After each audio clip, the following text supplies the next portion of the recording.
Hi guys, Raza Hamza. You're watching True School Sports, and I just want to say I'm a prospect from the UK, 14 and 0 with 1 draw, and I'm coming to you all next year, man, 2020. Thank you guys. But you're managing Amir Young Master Imam now, a fighter who was once, he was once like one of the most touted prospects in all boxing, and then he took the tough loss to Granados. So like, just talk about what it's like working with him now. First of all, Amir's a phenomenal person to work with. Great human being, great work ethic, still great fighter. I think that he learned a lot from the Granados loss. I think that he admits his preparation wasn't the best. Yeah. He takes responsibility for that, but that's part of the learning process. You know, so he lost. He learned from that. You lose, you get better, you move on. He lost a tough fight to arguably the best 140-pound fighter in the world, Jose Ramirez, and there's no shame in that. So the fact of the matter is, people I think are still interested to see Amir. Amir is an exciting fighter, still has a lot to prove that he belongs in the World Championship conversation, and he's coming out to earn it. I mean, you know, he had after a 20-month layoff. He had, we signed with Top Rank. He had 1 fight back after 20 months. You know, most guys would want to take 2, 3, maybe get a year under their belt and then step it up. Javier Molina is a 50-50 fight. It's a step up for sure. Who's coming off of 3 wins in 2019, coming off a first-round knockout of Okada, who Hiroki Okada, right? Yeah, who had an excellent fight with Ray Beltran, but you know, I mean, still, you got to give Molina credit. Stopped that guy in the first round, and he's not known as a puncher, so you know his game might have changed. But I think it's an excellent, it's a crossroads fight for both guys, and that's what this sport should be about. You know, challenging yourself, taking these opportunities. When you get an opportunity to fight on an ESPN and Fox simulcast, you know, co-promotion.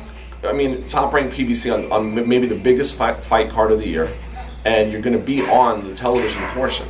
So you're going to be able to tune in and watch him on Fox and ESPN.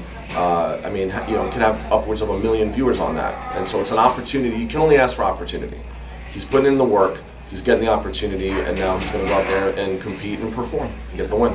Absolutely. And he's a very talented fighter. I've been following him for a long time, Amir Imam. He's only 29 years old. Yeah. I mean, you know, he's right in the sweet spot, right in the prime of his career.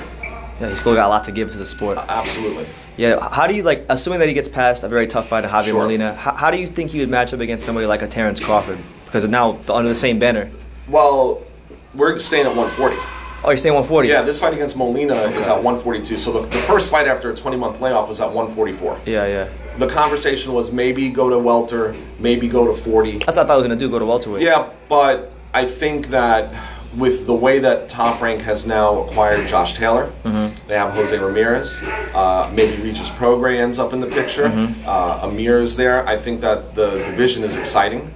I think that there's a lot to offer at 140 still, and I think that coming down and fighting this fight at 42, get the win here, come back down the next fight at 40, you know, maybe something that would be worthy of a victory there, talking about world title fight. Yeah.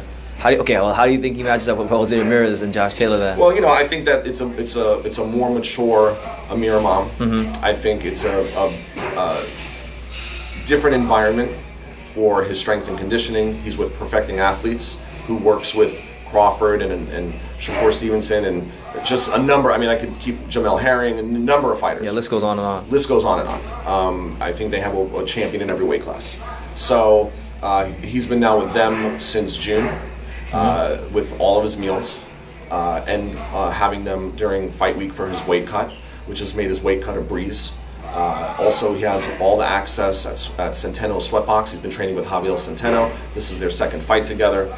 He has everything here, from the strength and conditioning to the boxing training to excellent sparring, physical therapy, you know, all the recovery things. I mean, he has everything under one roof that he could ask for to be a better fighter. So getting back to your question. Okay. It'll be the point I'm making is that it'll be a different Amir Imam, a different prepared Amir Imam this time around if he were to fight Jose Ramirez again. Jose Ramirez is a great fighter. Like I said, arguably the best 140-pounder in the world, right? Yeah, I think a killer. Him and Josh Taylor, they fight.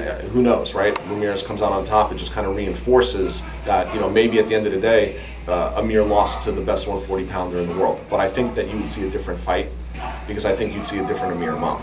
I think he'd have more tools in his arsenal, and I think he'd be better prepared. Okay. Well, hopefully, he keeps progressing and we get a chance to see it, because I want to see Amir fulfill his potential in boxing. Yeah. He's a good guy. Yeah. It's not hard to like Amir. It's not hard to root for him. He's a gentleman, hard worker. He's an asset to the sport. I think he's the kind of people, if you look at everything that people write, there's not one negative thing. Everybody wants to see him succeed. Absolutely. And so I think it's going to be an excellent fight. I think it's going to be a close fight. I think Amir's going to come out on top. And then it's just keep moving forward. Okay. Showtime, Sean Porter. It's Aerosmith Dre. Hey everyone, this is Jesse Vargas. You're watching True School Sports. You're watching True School Sports. And you're watching True School Sports.